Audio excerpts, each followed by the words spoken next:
Urea का जो है वो काफ़ी रोल रहता है फीड में। तो यूरिया की कंजप्शन जो है वो पशु के लिए कितनी हेल्पफुल रहती है या फिर कितनी नुकसानदेह रहती है? तो फीड को ऐसा सोचते हैं कि कोई सा भी फीड ले लो, वो फीड ही है, ऐसा नहीं है।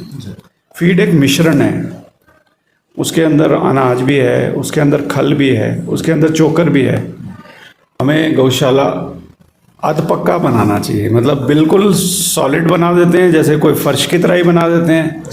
तो उसमें मतलब कभी 10 साल के जीवन में, 20 साल के जीवन में कभी ना कभी कोई पशु गिरता है। पशुओं के लिए भी एक ट्रेडमिल रखनी पड़ेगी क्योंकि स्पेस तो है नहीं, बाहर निकाल नहीं सकते। कम से कम एक ट्रेडमिल पे वो वहाँ चल के मूवमेंट करेगा तो बॉडी फिट। मतलब लगभग आपको 7वें महीने में हर हालत में पशु को दूध से छोड़ना चाहिए। कोई गाय जो है जब प्रेग्नेंट होती है, जब वो बच्चे को जन्म देती है, तो आज की डेट में काफ़ी ज़्यादा कॉम्प्लिकेशंस इस बात की रहती है कि जब वो डिलीवरी करती है तो उसको या तो फिर वीकनेस इतनी ज़्यादा हो जाती है कि वो उठा पाना भी उस गाय को बड़ा मुश्किल होता है लोगों को। तो हमें जो परखना चाहिए, घास में लगभग जब 20% घास में फूल आना शुरू हो जाए तो उस समय उसकी कटान हमें चालू करनी चाहिए। तूड़ी जो होती है वो किसी फसल से निकली है और कितने ज़्यादा कीटनाशक उस पर यूज़ हुए होंगे, उसके बाद वो कहीं तूड़ी की फॉर्म में आया, कुछ ना कुछ कंटेंट उसका रहता होगा कीटनाशक का उसमें भी। घासनी का घास और तूड़ी को देखें तो कई लोग क्या करते हैं, घासनी के घास को तूड़ी से कंपेयर करते हैं कि भाई तूड़ी का जो रेट है उसमें घासनी के रेट को कंपेयर करते हैं, जबकि घास में काफ़ी पोषण होता है। और लगभग अगर उसको कंपेयर करना है तो हमें उसको हरे घास से कंपेयर करना चाहिए। किसान साथी नमस्कार, किसान न्यूज़ पर आप सभी का स्वागत। और मैं हेमंत शर्मा आप लोगों के बीच। और किसान न्यूज़ जिस तरह से आप लोगों तक किसानों के खेतों से जुड़ी समस्याओं को लेकर आता है और उसके समाधान भी आप लोगों तक पहुंचाने का कार्य करता है, एक नई मुहिम, एक नई शुरुआत किसान न्यूज़ आज के इस वीडियो स्ट्रीम से शुरू करने वाला है। जैसा कि आप सभी जानते हैं कि जो किसान हमारे हिमाचल में हैं वो खेती किसानी करने के साथ साथ पशुपालन भी करते हैं, और पशुपालन का ज़रूरी हिस्सा रहता है जो हमारे पशु रहते हैं उनका पालन पोषण किस तरह से किया जाए। काफ़ी कुछ चीज़ें रहती है, या कॉम्प्लिकेशंस की बात करें, मैं अपनी भी बात करूं तो हमारे घरों में भी जो है वो पशु पाले जाते हैं और बहुत सी दिक्कतें, बहुत सी समस्याएं उनसे जुड़ी रहती है, जिनके समाधान हमारे किसान भाई, पशुपालक भाई या तो सही से नहीं समझ पाते हैं या फिर वो उसका समाधान नहीं ढूंढ पाते हैं। तो आज इन्हीं चीज़ों को लेकर एक छोटी सी चर्चा हमारे इस प्लेटफॉर्म पर होने वाली है, और इस चर्चा के लिए हमारे बीच जो है पशुपालन विभाग के कंडाघाट डिवीज़न से जो है वो हमारे senior veterinary officer Upendra Bharadwaj ji हमारे साथ इस चर्चा में शामिल होंगे। और आज हमारा जो मुद्दा रहेगा वो रहेगा पशुओं को न्यूट्रिशन यानी कि पोषण जो है वो किस तरह से दिया जाए, ताकि जिस तरह की कॉम्प्लिकेशन, न्यूट्रिशंस की कमी के कारण जो कॉम्प्लिकेशंस आती हैं पशुओं में, वो कॉम्प्लिकेशंस ना रहें, उस पर हमारी ये चर्चा रहने वाली है। और कमेंट के माध्यम से आप अपनी भी समस्याओं के विषय में ज़रूर बताइएगा ताकि उस पर हम नेक्स्ट वीडियो में चर्चा कर सकें। अगर कोई मुद्दा हमारे इस वीडियो स्ट्रीम में रहता भी है चर्चा करने के लिए, तो आप नेक्स्ट वीडियो में हम उस मुद्दे को आपके कमेंट के माध्यम से जो है वो उजागर करने का प्रयास करेंगे। तो सबसे पहले डॉक्टर साहब मैं आपका स्वागत करना चाहूँगा किसान न्यूज़। थैंक यू जी, न्यूट्रिशन पार्ट पे आते हैं जो हमारा आज का इस चर्चा का मेन मुद्दा भी रहेगा। न्यूट्रिशंस की कमी के कारण किस तरह की कॉम्प्लिकेशंस आती हैं, पहले तो हम उसी चीज़ को थोड़ा हाईलाइट करें कि क्या क्या दिक्कतें जो है वो न्यूट्रिशन पार्ट अगर सही से किसी भी पशु को नहीं मिल रहा है तो क्या दिक्कतें, क्या कॉम्प्लिकेशंस आ सकती हैं। एक्चुअली पहले और अब का परिप्रेक्ष्य को थोड़ा सा कंपेयर करना चाहता हूँ मैं। मतलब जैसे पहले क्या था कि हमारी जो गाय, जो देसी नस्ल की गाय थी, वो खुद जाती थी, चुग के आती थी जी, और वो अपना पोषण लगभग खुद कर लेती थी। जो भी घर का बचा हुआ दाड़ा दरड़ा जो भी हम बचा हुआ होता था वो उसको देते थे, और वो 1-1.5 किलो दूध दे देती थी। तो उसकी जो उत्पादन क्षमता थी 1-1.5 किलो थी, उसका वजन लगभग 100 और 150 किलो के बीच में था। अब हमने इन अपनी देसी पहाड़ी गायों को रिप्लेस कर दिया जर्सी से, हॉल्स्टीन फ्रीजियन से। जैसे जर्सी का वजन लगभग 400 से 600 के किलो के करीब हो जाता है, ऐसे ही एचएफ का वजन लगभग 600 से 800 किलो तक या और थोड़ा ऊपर जाता है। तो इन पशुओं की जो मतलब बेसिक रिक्वायरमेंट जो होती है, जैसे कहते हैं कि हमारा जिस पे वो पूंछ हिला सके, सांस ले सके, चल सके, उन सब ज़रूरत लगभग उसमें लगभग जो रिक्वायरमेंट है लगभग 1.5 किलो फीड की है। जी जो हम बाकी चीज़ें दे रहे हैं उसके अलावा कह रहा हूँ, ये केवल 1.5 किलो, कोई उसमें उत्पादन नहीं मिलेगा, कोई दूध नहीं मिलेगा। तो हमारी जो रिक्वायरमेंट है वजन के हिसाब से बड़ी।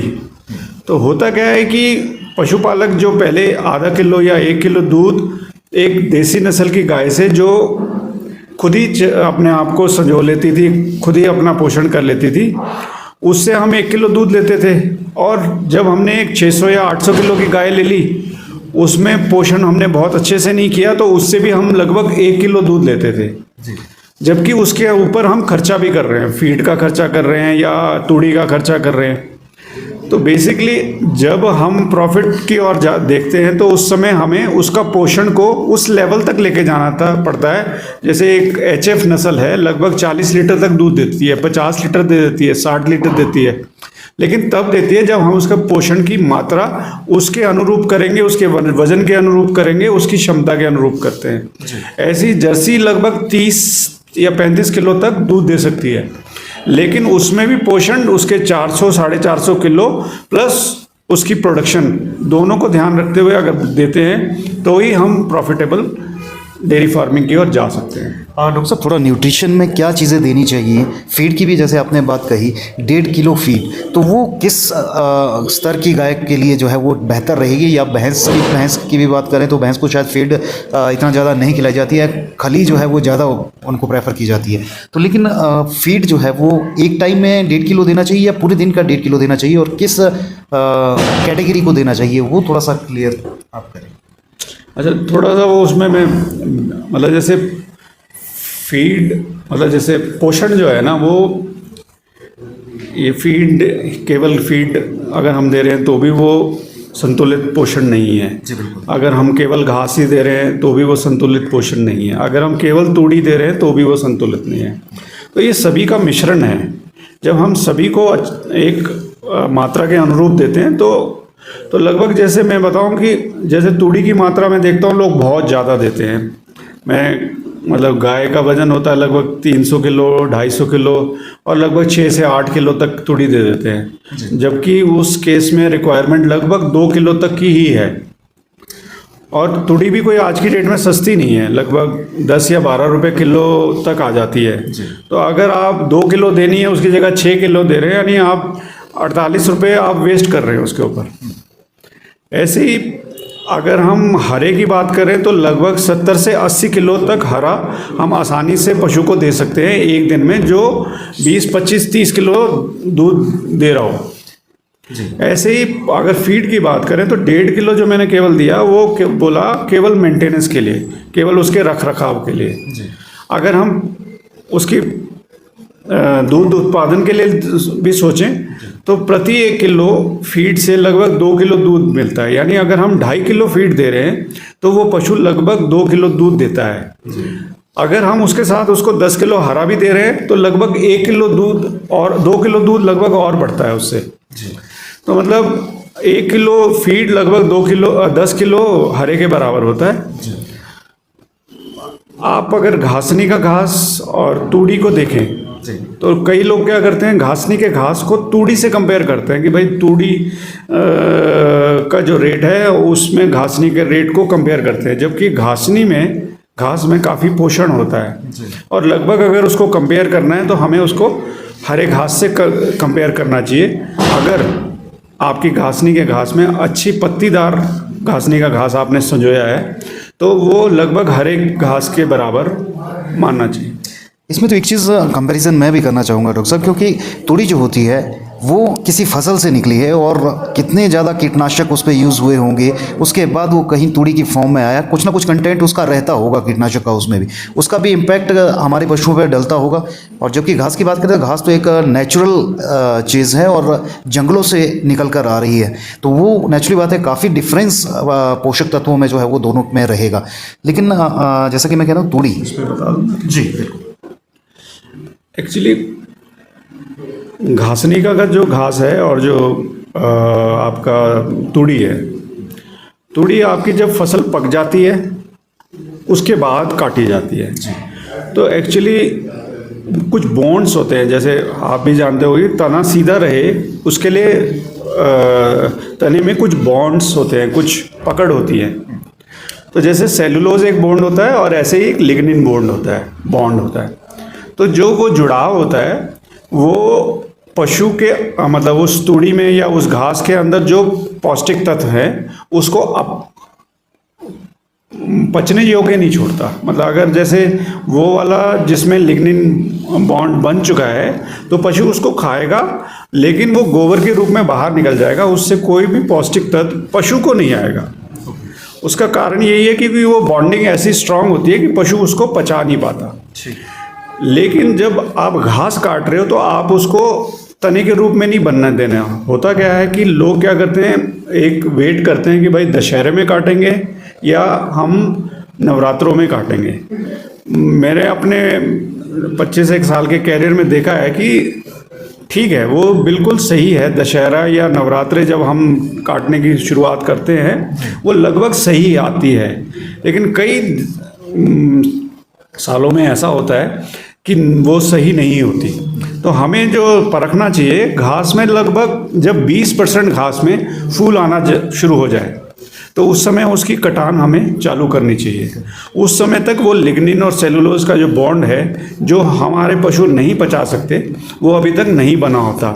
तो जब आप 20% अभी फूल आने शुरू हो गए, आप घासनी पे नज़र डालेंगे लगभग 20% में फूल है, आप उस समय अगर कटान करते हैं, बेशक उस समय बारिश भी आ रही हो, तब भी अगर आप कटान करते हैं, आप उसको बिछाते हैं तो लगभग आप उसका जो मॉइस्चर, हमें लगभग 40 से 45% मॉइस्चर पर आना होता है, तब वो आगे साल भर के लिए संजो पाते हैं। तो आप समझेंगे कि आपका एक तो घास हरेपन में संजोया जाएगा, उसकी जो पत्तियां हैं वो टूटेंगी नहीं, पत्तियां उसकी घास के साथ ही रहेंगी और वो काफ़ी ज़्यादा पौष्टिक होगा। लेकिन जब हम उसी घास को सुनहरा होने देंगे, एकदम सोने की तरह बन जाएगा, उसकी डंडियां सख्त हो जाएंगी, बेशक वो संजोने में आसान होगा लेकिन उसमें पौष्टिक तत्व नहीं होंगे, कम। और तूड़ी की अगर बात करें तो आपको क्या लगता है उसका भी इम्पैक्ट पशु पे जाता होगा? क्योंकि तूड़ी मतलब एक अच्छी चीज़ है जो एक फाइबर कंटेंट देती है, जो पेट को भरने की एक फील देती है कि हाँ भाई, वो जिसे कहते हैं हमारी भाषा में कुक कर लेती है भाई, तो वो कुक करने के लिए तो ज़रूरी है। लेकिन वो उसके न्यूट्रिशन के लिए बहुत इंपॉर्टेंट नहीं है, लेकिन हाँ वो ज़रूरी है अदरवाइज। क्योंकि मुझे लगता है नेचुरल बात है, खेतों से निकल के वो चीज़ आ रही है और काफ़ी ज़्यादा केमिकल रहते हैं, तो वो कहीं ना कहीं बॉडी को हार्म भी करते होंगे, क्योंकि मैक्सिमम तो निकल चुका होगा उसमें, क्योंकि वो सूखने के बाद, ड्राई होने के बाद, कई चीज़ों के बाद, लेकिन फिर भी पेस्टिसाइड का कोई ना कोई कंटेंट तो उसमें मौजूद लास्ट तक भी रहता होगा। मैं इस पे मतलब बहुता नहीं बोल सकता, क्योंकि उसी गेहूं को हम भी खा रहे हैं जी, तो मतलब कुछ तो ध्यान रखा ही जाता होगा जी। तो डॉक्टर साहब, न्यूट्रिशन पे और क्या चीज़ें रहती हैं? ख़ास तौर पर मैं बात करूँ न्यूट्रिशन की कमी से, शायद जब हम बात करें कोई गाय जो है जब प्रेग्नेंट होती है, जब वो बच्चे को जन्म देती है, तो आज की डेट में काफ़ी ज़्यादा कॉम्प्लिकेशंस इस बात की रहती है कि जब वो डिलीवरी करती है तो उसको या तो फिर वीकनेस इतनी ज़्यादा हो जाती है कि वो उठा पाना भी उस गाय को बड़ा मुश्किल होता है। लोगों को बुलाकर जो है वो पशुपालक को उठाना पड़ता है उस गाय को, कई दिनों तक ग्लूकोज उसे देना पड़ता है। और एक और कॉम्प्लिकेशंस रहती है आज की डेट में, जो बच्चादानी बाहर निकल जाती है, और ये काफ़ी ज़्यादा इन दिनों में जो है वो पिछले कुछ सालों से ये समस्या काफ़ी ज़्यादा बढ़ी है। तो उसकी वजह, जैसे एक सबसे बड़ी वजह तो मैं जैसे ये बोलता हूँ कि जैसे आप अगर कोई से भी गांव में जाएं, कहीं पर भी जाएं, वहाँ हर रास्ता जो है वो पक्का हो गया है, और जो पक्का रास्ता है वो ऑलमोस्ट पशु के चलने लायक नहीं रह गया। तो जो पशु आपके पहले कच्चे रास्तों से चलकर घासनियों तक पहुँचते थे, अब वो नहीं पहुँचते। किसी के घर के आगे ढांगी आ गई है, क्योंकि बहुत सारी कंस्ट्रक्शन एक्टिविटीज़ चल रही हैं। तो हमारे पशु अगर चलते नहीं हैं तो उनकी मसल्स वीक हो जाती है। मसल्स वीक हो जाती हैं तो उनकी जनरल जो बॉडी कंडीशन है वो इतनी सुदृढ़ नहीं होती। वो हम सारा दिन उनको खुंडे से बंधे रखते हैं। तो और दूसरा, वही पशु बहुत सारा दूध भी प्रोड्यूस कर रहे हैं। मतलब एक तरह से दूध प्रोड्यूस करने का जो दूध उत्पादन का जो स्ट्रेस है वो भी उन पर आता ही है। जी। तो जब आप एक मशीन की तरह कार्य कर रहे हैं, दूध पैदा कर रहे हैं, अगले दिन फिर वहीं, तो वो जो एक स्ट्रेस है वो भी एक कारण है। दूसरा जो सबसे बड़ा कारण है कि वो यही है कि आपके मसल एक्टिविटीज़ बहुत कम हो गई है। तीसरा, कई चीज़ें ऐसी हैं जो हमें हमारे बुज़ुर्गों से मिली हैं लेकिन हमने उनको सही से नहीं वर्क किया। जैसे आज की डेट में अगर हम देखें तो कैल्शियम हम पशु को देते रहते हैं, लगभग जब वो प्रेग्नेंट भी है तो लगभग वो पूरी प्रेगनेंसी में देते रहते हैं कैल्शियम, जबकि कैल्शियम 7 महीने तक की प्रेगनेंसी तक देना चाहिए। 8वां महीना चालू होते ही कैल्शियम धीरे धीरे बंद हो जाना चाहिए। कई बार क्या होता है, लोग पशु आज सो रहा है उससे 1 दिन पहले तक दूध ले रहे हैं, तो पशु की प्रोडक्शन का भी स्ट्रेस है, उसकी प्रेगनेंसी का भी स्ट्रेस है, लेकिन पशु नेक्स्ट डे फिर दोबारा से दूध देने के लिए, तो जो उसकी जो ल्योटी की रिपेयर होती है, मतलब लगभग आपको 7वें महीने में हर हालत में पशु को दूध से छोड़ना चाहिए ताकि उसकी जो ल्योटी की रिपेयर है वो हो सके। दूसरा जो आप बता रहे थे कि गभास आता है, गभास आना सबसे बड़ा कारण उसका एक यही है कि हम एक्सरसाइज नहीं करवा रहे पशुओं को, बिल्कुल भी कोई उनको घास नहीं छोड़ता, तो उसके कारण उनकी जो बैक मसल्स हैं वो बहुत वीक हो जा रही हैं। दूसरा, हम कैल्शियम की मात्रा लास्ट महीने तक देते रहते हैं, 9 महीने तक, तो उनके पास जो कैल्शियम बोन से निकलना चाहिए वो निकलता नहीं है, तो वो एक बड़ा कारण है। दूसरा, कई बार क्या होता है कि पशु जब घास जरा सा ही देने लगता है, लोग क्या करते हैं उस पशु को बैठने ही नहीं देते, उसको खड़ा ही रखते हैं, तो वो क्या होता है जब वो खड़ा ही रहता है तो उसके मसल्स फर्दर वीक होते हैं। कई बार क्या होता है कि पेशाब आ रहा है, पशु को पेशाब नहीं करने देंगे क्योंकि उसके साथ साथ घास भी आ रहा है, तो क्या होता है कि ब्लैडर इतना फूल जाता है कि वो पेशाब निकल नहीं रहा, और वो भी एक कारण बन जाता है कि घास आता है। दूसरा, कई सारी मिनरल्स या विटामिन्स की कमी भी होती है, जो हम जब पूरी करते हैं तो उसके बाद ये समस्याएं थोड़ी कम हो जाती हैं। बाकी कुछ सर्जिकल आंसर्स होते हैं जिसको हम लोग कोशिश करते हैं। तो मुझे तो लगता है डॉक्टर साहब इस हिसाब से तो हमारे पशुओं के लिए भी एक ट्रेडमिल रखनी पड़ेगी, क्योंकि स्पेस तो है नहीं, बाहर निकाल नहीं सकते, कम से कम एक ट्रेडमिल पे वो वहाँ चल के मूवमेंट करेगा तो बॉडी फिट मतलब कोई करे तो मैंने जैसे मतलब हम लोगों ने ऐसा सजेस्ट किया है, जैसे आंगन थोड़ा सा ही होता है बेशक, चलो घंटा भर 1.5 घंटा भर आंगन में ही थोड़ा सा चुगा दिया पशु को। दूसरा, जैसे जो हम पोषण दे रहे हैं, कई बार क्या होता है मैं देखता हूँ कई पशुपालक बिल्कुल ही अनजान रहते हैं, वो जब भी देखो उनकी खुरलियाँ भरी पड़ी हैं, वो पशु खाए जा रहा है, उसको ना जुगाल करने का समय है ना वो बैठ रहा है। तो होता क्या है कि जब ऐसी स्थिति होती है तो उससे एक तो प्रोडक्शन भी कम आ जाती है, ऊपर से उसका रखरखाव कम, और तो बीमारियां भी उसको पकड़ती हैं। तो जब आप पाल रहे हैं उसको तो हर मतलब जैसे सुबह और शाम आप एक बढ़िया सा पोषण देते हैं, चाहे उसमें दरड़ देते हैं, चाहे आप उसमें फीड देते हैं, दूध निकालने से पहले देते हैं या बाद में देते हैं, तो एटलीस्ट उस पीरियड के 2 घंटा पहले पशु को कुछ भी खुरली खाली होनी चाहिए, साफ़ होनी चाहिए। आपके जो पानी की जो वो है जहाँ पर आप पानी पिलाते हैं, वाटर ट्रफ्स जो कहते हैं, तो उसको ज़रूर आप चूना करा करें ताकि वो भी वो डिसइंफेक्ट रहे, नहीं तो उसमें भी काई जमी होती है, तो वो भी पशु के लिए किसी ना किसी तरह से हानिकारक है। डॉक्टर साहब एक चीज़ और मैं आपसे जानना चाहूँगा, जैसे आपने कहा बॉडी की मूवमेंट जो है पशु की ज़रूरी है। आजकल जितनी भी गौशालाएं हैं, मुझे लगता है 99% जो है वो पक्की गौशालाएं ही रहती है, तो वो कितना फैक्टर रहता है किसी पशु की सेहत पे, कितना असर डालता है? गौशाला का जो फर्श है वो कच्चा ज़्यादा बेटर है या फिर पक्के में रखना ज़्यादा बेटर रहे? ये तो पक्का है कि भाई हमें गौशाला अध पक्का बनाना चाहिए, मतलब बिल्कुल सॉलिड बना देते हैं, जैसे कोई फर्श की तरह ही बना देते हैं, तो उसमें मतलब कभी मतलब 10 साल के जीवन में, 20 साल के जीवन में कभी ना कभी कोई पशु गिरता है और उसकी टांगे फ्रैक्चर होती हैं या उसके जोड़ ऊपर वाले खुल जाते हैं। मैं थोड़ा गौशाला के बारे में ये बताना चाहूँगा कि आप गौशाला पे बहुत ज़्यादा खर्चा कर देते हैं। आपको उसको खुली हवादार रखना होता है। आपको ये नहीं सोचना होता कि ठंड लगेगी। अगर हम ऑक्सीजन अच्छे से ले पा रहे हैं तो ठंड नहीं लगेगी। हाँ, लेकिन क्योंकि हम चारों तरफ से उसको बंद रखते हैं, सारी खिड़कियां बंद रखते हैं, तो क्या होता है, जो भी वो पेशाब कर रही है उससे जो अमोनिया निकल रहा है, वो सारा अमोनिया उस गौशाला में ही एक छोटे से वातावरण में रहता है। और जैसे ही हम लोग घुसते हैं अंदर तो सांस हमारे को लेना भी मुश्किल हो जाता है। लेकिन वो पशु पूरा दिन उसी में रहता है। कारण यही है कि हम उसे हवादार नहीं रख रहे। तो एटलीस्ट मतलब जो बहुत साइंटिफिकली गौशाला बनी होती है, लगभग उनमें 6 फीट की चार दीवारी होती है और उससे ऊपर जाली होती है। तो उससे क्या होता है कि हवा बहुत अच्छी रहती है। मैंने कई ऐसी गौशाला देखी जिसमें कोई पंखा नहीं है और वो बद्दी में है, लेकिन उन्होंने हाइट उसकी लगभग 10 फुट या 12 फुट या 16 फुट की है और 4-6 फुट के बाद उन्होंने चादर वो जाली लगाई है, जो चिकन मैश या जो भी जाली होती है वो लगाई।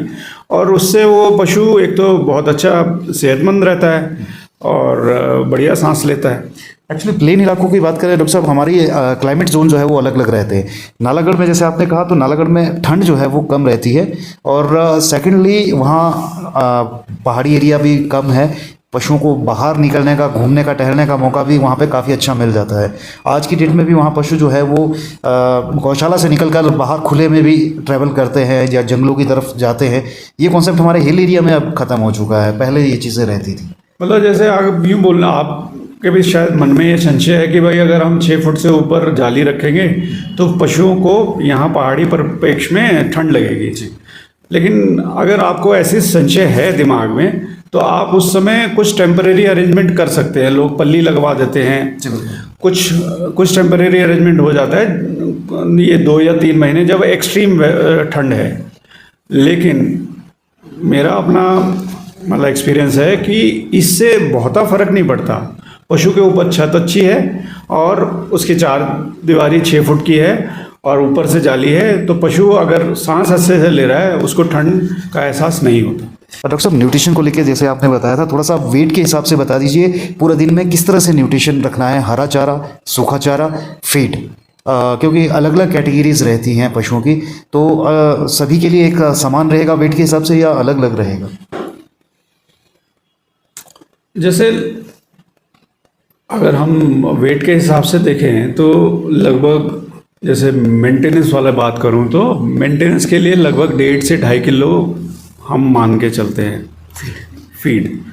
लेकिन अगर हम देसी गाय के लिए रखें तो लगभग 500 ग्राम फीड जो है उसके लिए बहुत है मेंटेनेंस के लिए, क्योंकि उसका वजन ही 100-150 किलो है। मेंटेनेंस मतलब अपने लिए प्रोडक्शन करनी है, रख रखाव के लिए। वहीं आप प्रति 2 किलो दूध पर आप उसके बाद 1-1 किलो दाना बढ़ा सकते हैं। तो सपोज अगर मैं एक एग्जांपल ही करूं, मान लो आपका पशु 20 लीटर दूध दे रहा है, तो अगर वो 20 लीटर दूध दे रहा है तो अगर मैं 1.5 किलो उसका केवल उसके रख रखाव के लिए मानूं तो लगभग 10 किलो दाना उसको जाता है। 10 किलो दाने पर वो लगभग 20 किलो दूध देगा। अगर हम इसको बैक कैलकुलेट करें तो लगभग अगर 20 रुपये का अगर मैं या 25 रुपये का मैं मानूं आपका फीड है, तो लगभग आपका 250 रुपये का फीड आया। और लगभग आपका अगर 20 किलो दूध आ रहा है तो 40 रुपये भी अगर मैं मानूं या 45 रुपये जो सरकार ने अभी दिया है, तो लगभग वो 900 रुपये का आता है। तो अगर हम कंपैरिजन करें कि जैसे जैसे हम फीड को बढ़ाते जाते हैं और प्रोडक्शन उसी हिसाब से बढ़ती जाती है, तो हमारा जो एक सोचना है कि भाई बहुत महंगा पड़ रहा है, वो चीज़ को हम से जीत पाते हैं। और अगर वही मैं सोचूं कि वो पशु से हम 2 किलो दूध ले रहे हैं, जहाँ 20 किलो ले रहे थे हम सोचते हैं 2 किलो ले रहे हैं, तो 1.5 किलो अगर हम उसके लिए वो दे रहे हैं रख रखाव के लिए, तो 1 किलो उसके ऊपर और लगेगा। तो लगभग 2.5 किलो पर हम वो 2 किलो दूध लेंगे और वो 2.5 किलो आपको पड़ेगा लगभग 25 के हिसाब से बताया ना, 62 रुपये 50 पैसे का पड़ गया वो, 625 रुपये। और आपको 2 किलो दूध लगभग 90 रुपए का पड़ा। तो आप देख रहे हैं कि जैसे जैसे हम प्रोडक्शन को बढ़ रहे हैं तो ये जो हमारा फिक्स्ड एक्सपेंस है वो घट रहा है और हमारा प्रोडक्शन की तरफ कॉस्ट जो है वो रिड्यूस होती है। ऐसे ही जब आप होता क्या है कि मैं बहुत जगह देखता हूँ कि लोग फीड को ऐसा सोचते हैं कि कोई सा भी फीड ले लो वो फीड ही है। ऐसा नहीं है। फीड एक मिश्रण है, उसके अंदर अनाज भी है, उसके अंदर खल भी है, उसके अंदर चोकर भी है, तो उसके अंदर मिनरल मिक्सचर्स भी हैं, उसके अंदर नमक भी है। तो जब हम फीड को ऐसा समझते हैं कि वो एक फीड है, कोई सा भी फीड है, वो सब कॉस्ट भी है, हम यूँ नहीं समझते कि हमारे अगर आज अनाज खरीदना है, मक्का खरीदना है तो 18 से 20 रुपए किलो रेट है। बहुत ही सस्ता मिल गया तो 15 रुपये मिल जाएगा। और हमारे पास जो फीड खन्ना से बन के आ रहा है, पंजाब से बन के आ रहा है, वो यहाँ पर हम ले रहे हैं 16 रुपये 18 रुपया, और हम उसमें एक्सपेक्ट करते हैं कि भाई उसमें सब कुछ पोषण के सारे तत्व होंगे। खल अगर आज हमने खुद खरीदनी हो तो लगभग 30 रुपये या 35 रुपये की है, लेकिन जब हम फीड लेते हैं तो हम सोचते हैं 16 या 18 या 20 रुपये का मिले। तो फीड में जितनी जितनी मात्रा पोषक तत्वों की है उस हिसाब से उसकी कीमत होती है। अगर उसमें अनाज ज़्यादा है, उसमें खल ज़्यादा है, तो वो आपको थोड़ा महंगा मिलेगा। अगर उसमें फक ज़्यादा है, उसमें लाइमस्टोन ज़्यादा है, या उसमें चोकर ज़्यादा है, तो वो आपको थोड़ा सस्ता मिलेगा। तो बेसिकली आपने जब भी ध्यान रखना है कि भाई अगर आप खुद बनाते हैं फीड या आप बाज़ार से खरीदते हैं, अगर आपको एक तो आप अगर दाने वाली फार्म में ले रहे हैं तो आप हमेशा देख सकते हैं, एक अच्छे फीड की चमक को देख सकते हैं। और आप अगर पूरा हाथ में लेके उसको फैलाएं तो वो 3 भागों में डिवाइड होता है। सबसे आगे उसमें अनाज दिखेगा, उसके बीच वाली लेयर में आपको खल वगैरह दिखेगी, और सबसे लास्ट में चोकर वाले पार्ट दिखता है। तो अगर आप देखेंगे कि अगर अनाज वाला पार्ट ज़्यादा है, खल वाला पार्ट ज़्यादा है, चोकर वाला पार्ट कम है, तो आप समझिए कि वो महंगा फीड है। लेकिन वो सारा का सारा इकट्ठा होकर एक ही जगह गिरा तो इसका मतलब उसमें कंटेंट कम है। तो इस तरह से फीड को आप खुद भी घर पे भी बना सकते हैं, जैसा आप फीड पे मुझे याद आया डॉक्टर साहब, यूरिया का जो है वो काफ़ी रोल रहता है फीड में। तो यूरिया की कंजप्शन जो है वो पशु के लिए कितनी हेल्पफुल रहती है या फिर कितनी नुकसानदेह रहती है? एक्चुअली यूरिया को पशुपालन के हिसाब से नॉन प्रोटीन नाइट्रोजन बोला जाता है। नाइट्रोजन जो है वो एक तरह से वो जो नाइट्रोजन है जो यूरिया से हमें मिलता है, पशु उसको प्रोटीन में कन्वर्ट कर लेते हैं।